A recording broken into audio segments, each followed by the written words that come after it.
I'd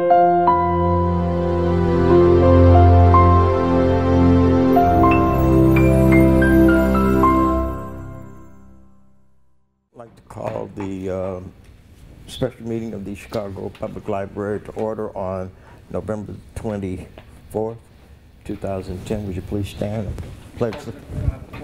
I understand. I learned this. Thank you.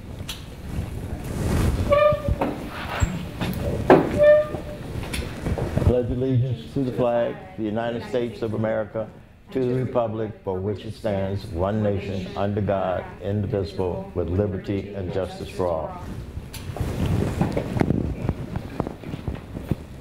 As Mr. Montalvo has pointed out for the board of directors, there is not yet a quorum.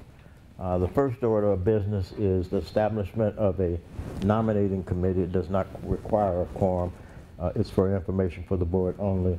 I've asked Mr. Cavazos and Mr. McCracken to serve as a quasi nominating committee, and what I'd like for them to do is to look at the qualifications and the attendance records of the board members so that when they come back on December the 15th, we'll have nominees for the officers. The state requires us to have at minimum a secretary, a secretary and a treasurer and a president. We are, in our bylaws, required to have additional officers, so we'll ask them to work on that as well.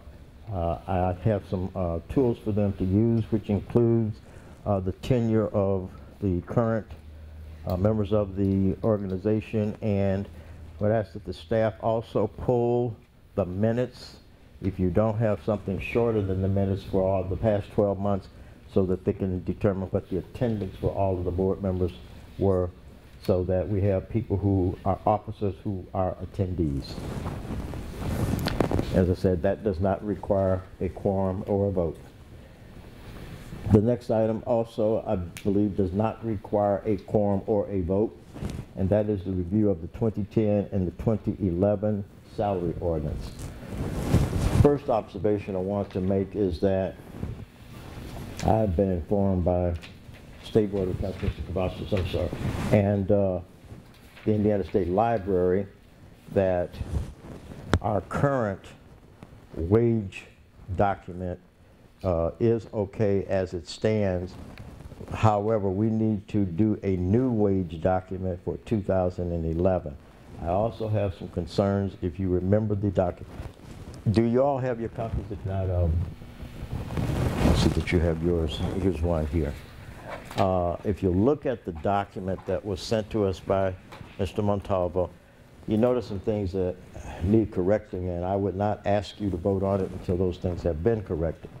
Number one, we asked 2 years ago that all of these numerous 20 different steps on the scale be reduced. That has not yet occurred. It's also my understanding that this is basically the same document that we were using back in 2008. So there's been no change in it in that length of time. It's a strange document in that the lowest number on the scale is the highest paid, and the highest number on the scale is the lowest paid. That's not consistent with what I'm accustomed to in terms of wage scales. I'm also told by the State Board of Accounts that libraries do not do ordinances, that this is a resolution, and that we should name it a resolution. If you'll notice, it says salary ordinance. Additionally,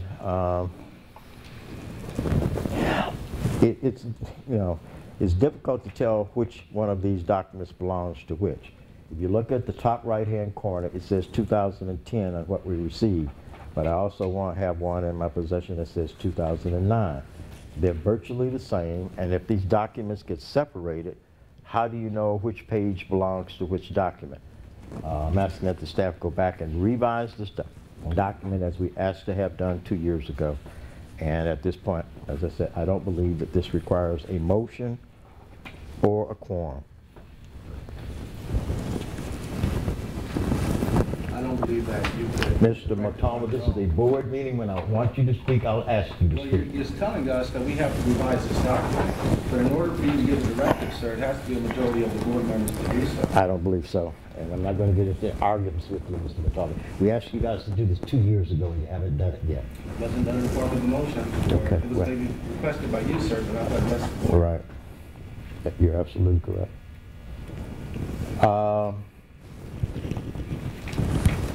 The other item on this agenda that does require action, and I'm knowing we're not going to get action on it, but I do want to inform you what the situation is. I received a letter from Mr. Harris. And Mr. Harris informed me that he had sent the library in October, I believe on the 7th, a contract covering services that he has been providing to the library. They primarily been items of personnel in nature, and he may have done other things. I don't know. That's something that he was working with Mr. Montalvo on. He indicated to Mr. Montalvo indicated to Mr. Harris last week that he didn't have a contract. However, this contract has been here since October the 7th. And I'm questioning why we have people who are working under contract, but we don't have signed contracts.